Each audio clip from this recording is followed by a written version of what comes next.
একদিন একটি গ্রামে রাত্রিবেলা এক ভয়ঙ্কর দানবের আবির্ভাব হয়। এতে প্রত্যেক গ্রামবাসী ভয় পায়।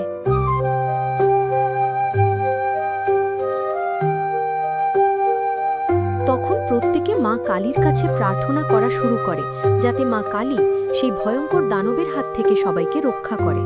তখন মন্দিরে পুরোহিত মা কালীকে প্রাণপণে ডাকতে থাকে। চারদিক অন্ধকারে ঢেকে গেছে, পৃথিবী কাঁপছে দানবের অত্যাচারে। তখনই আবির্ভূত হলেন মা কালী। চর্মচক্ষু লাল, জিহ্বা বের করা, গলায় মুন্ডমালা, এক হাতে খড়গ, অন্য হাতে দানবের শির। সেই দানব যে বারবার অপমান করেছিল ধর্মকে, আজ মায়ের এক কূপে ধ্বংস। মা কালী জানিয়ে দিলেন, অশুভ যত শক্তিই হোক, দেবীর ক্রোধে কেউ রক্ষা পায় না।